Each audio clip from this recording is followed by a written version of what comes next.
Tere, mina olen Triin Jeršov, Ida-Tallinna Keskhaigla füsioterapeut. Täna ma räägin teile vaagnapõhja probleemidest, et mis need on, miks need tekivad ja kuidas on võimalik siis neid ennetada ja ka ravida. Vaagnapõhi asub meie jalgade vahel. Meil on vaagnapõhjas 2 suurt vaagnaluud. Siis on sabakont või see õndraluu siin, ees häbemeluu. Meil on vaagnapõhjas organid, on siis pärasool ja kusepõis, nii meestel kui naistel. Meestel lisaks siis eesnääre ehk prostata ja naistel emakas, emakakael. Ja siin vaagnapõhjas on siis vaagnapõhja lihased, mis kinnituvad eest häbemeluule ja tagant õndraluule ehk sabakondile ja nad ümbritsevad meie sisemisi organeid. Nüüd, kui me vaatame neid lihaseid nii-öelda altpoolt jalgade vahel, siis nad paiknevad ümber päraku, nii meestel kui naistel, naistel ümber tuppe, kinnituvad siia vaagnaluudele ja meestel siis ka peenise all, needsamad vaagnapõhja lihased. Vaagnapõhja lihaste ülesandeks on siis esiteks tuefunktsioon, et mingid organid neil välja ei vajuks ja samuti, et ei lekiks uriini või rooja.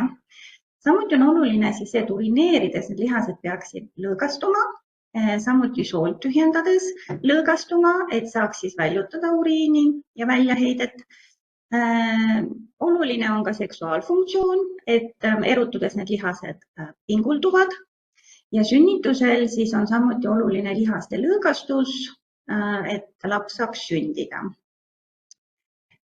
Vaagnapõhja probleemid, mis võivad tekkida, on siis uriinilekked, näiteks köhatades, aevastades, raskusi tõstes, mingil füüsilisel pingutusel või võib olla nii, et tekib põietung ja lihtsalt ei jõuagi urineerima, vaid juba on lekked.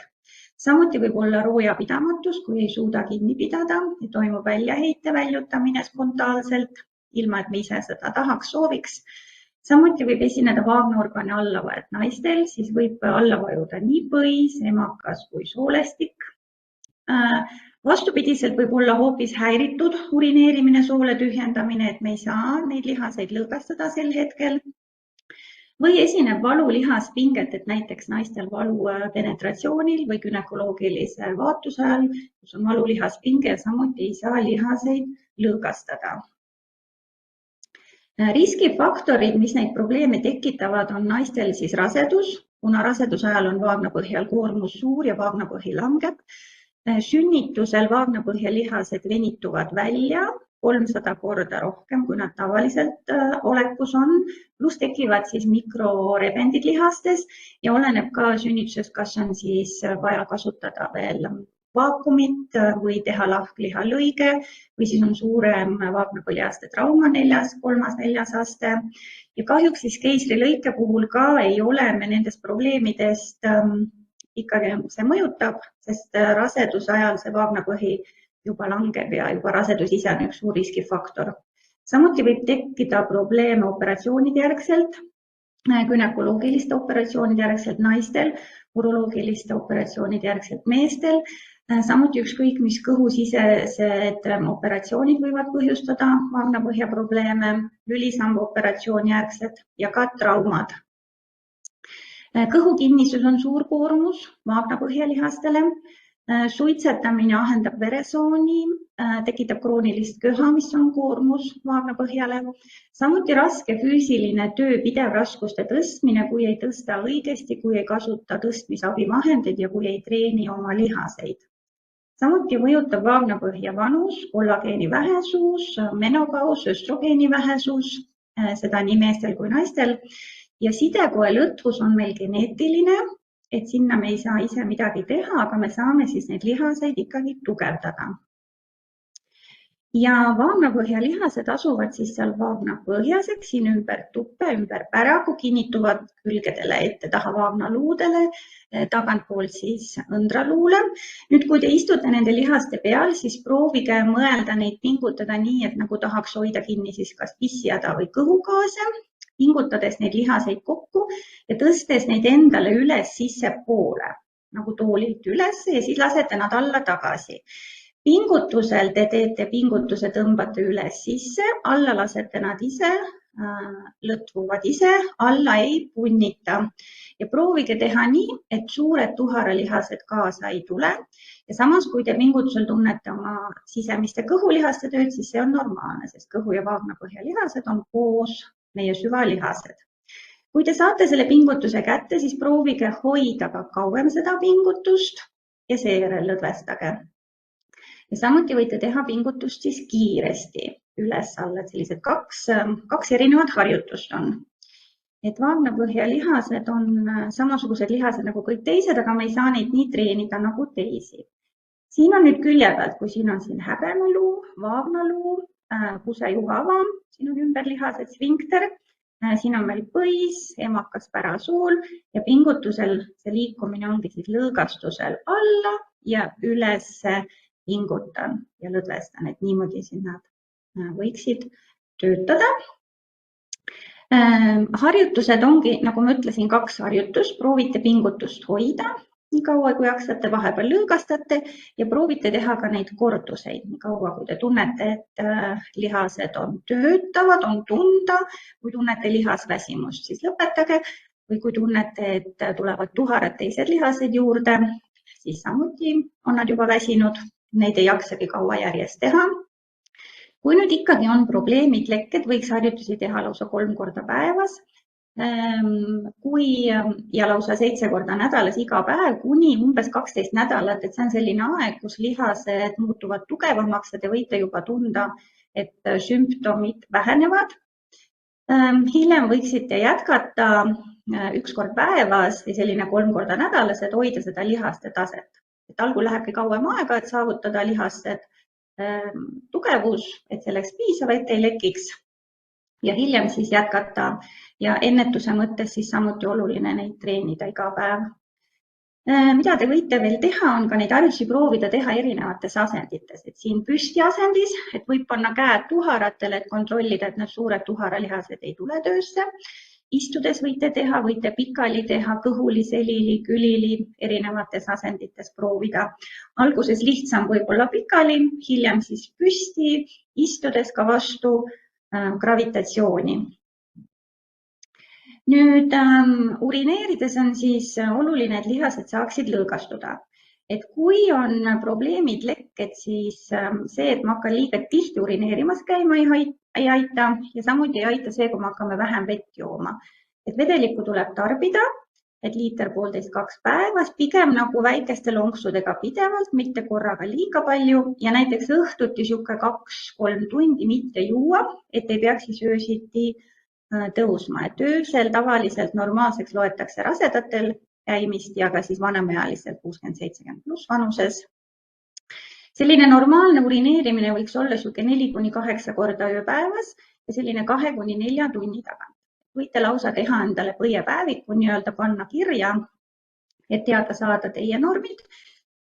Põis mahutab meil 500 milliliitrit uriini, aga me võime tunda tunge, kui seal on ainult 100 milliliitrit.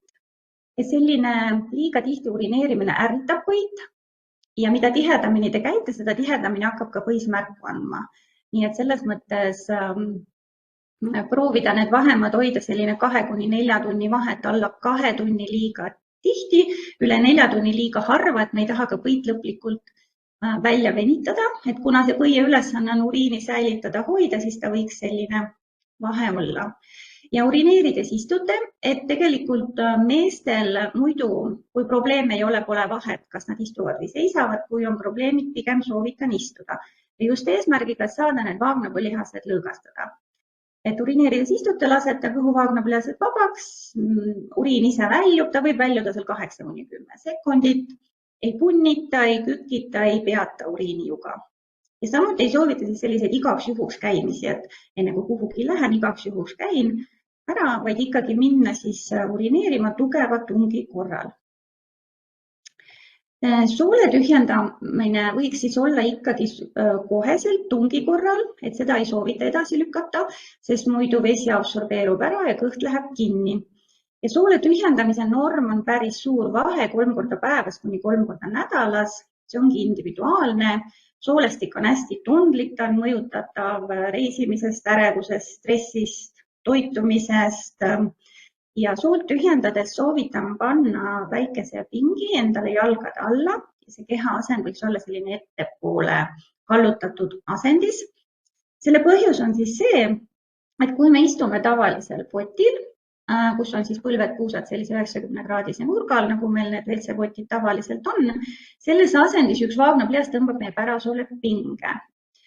Ja kui me nüüd paneme väikse pingi jalgade alla, põlved on natuke puusast kõrgemal, siis see vaagnaplihas lõõgastub, pärasool laieneb ja nii on siis anatoomiliselt lihtsam soolt tühjendada. Seda võiks kasutada kõik.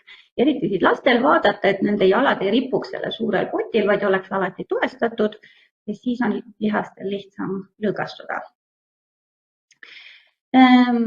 Et kõhukinnisust ennetada, siis kindlasti ei tohiks seda sooletungi ignoreerida. Söömine võiks olla selline regulaarne, korrapärane, muidugi tervislik ja toitu peaks siis korralikult läbi mäluma. Ja toit peab sisaldama ka piisavalt kiudaineid. Vedeliku tarbimine, nagu ma ütlesin, 1,5 kuni 2 päevas, 2-3 tundi õhtul mitte süüa juua ja loomulikult liikumine, asendi vahetused, kehaline treening, harjutused on väga olulised kõhukinnisuse vältimiseks. Mis on veel oluline ja mõjutab meie vaagnapõhja, on siis meie kehaasend ehk rüht, et mida rohkem me oleme siis küürus, seda suurem surve on meil vaagnapõhjale, vaagnapõhjalihastele, sisemistele organitele ja samuti on siis häiritud ka meie hingamine. Nii et jälgige oma rühti, selles mõttes, et ei pea kogu aeg käima selg sirge, vaid tuleb ka asendeid vahetada. Mis ma veel soovitan raskusi tõstes, siis teha seda pigem läbi küki ehk jalalihastega, mitte siis seljaga, võimalikult objekti lähedal, ükskõik kas te tõstate oma poekotte, lapsi, lapselapsi, kodus mööblit nihutate läbi poolküki. Samuti võite pingutada siis oma vaagnapõhjalihased, kõhulihased alt üles sisse, et tekitada tugi, et vähendada siis kõhu poolt survet. Sama eelpingutus siis soovitan kasutada köhatades, aevastades, et siin on selline ultraheli video, kus keskel on põis, üleval kõhulihased, all vaagnapõhjalihased, köhides, aevastades, naerdes ka raskusi tõstes, kõhulihased suruvad põiele, suur koormus ja kui me nüüd pingutame neid lihaseid alt vastu, köhatamise, aevastamise hetkel, siis me toetame kusejuha ja vähendame, ennetame lekkeid. Ja sellepärast ongi need 2 harjutust, et see kiire pingutus ongi selleks, et ma oskaks jõuaks õigel ajal seda pingutust teha kõhusisese surve korral ja see hoidmine vastupidavustreening, et ma saaks käia, joosta, hüpata siis ilma valude ja leketeta ja lõõgastus siis oluline soolt tühjendades, urineerides, sünnitusel. Kui nüüd te jääte ikkagi hätta, kui teil on probleemid, lekked, valud vaagnapõhjas, siis kindlasti tasub tulla individuaalsesse füsioteraapiasse, kus me hindame, vaatame lihased üle, anname igaühele individuaalset nõu. Lisaks on võimalik tulla rühmatrenni, mis on mõeldud siis kõikidele naistele, sõltumata vanusest. Ka rasedad võivad tulla sünnitusjärgselt umbes 2 kuu pärast. Selline rühmatreening, kus me treenime nii vaagnapõhjaseid kui ka kõiki teisi lihaseid, see kestab umbes tund aega. Ja selle info siis saate meie ITK kodulehelt. Aitäh kuulamast!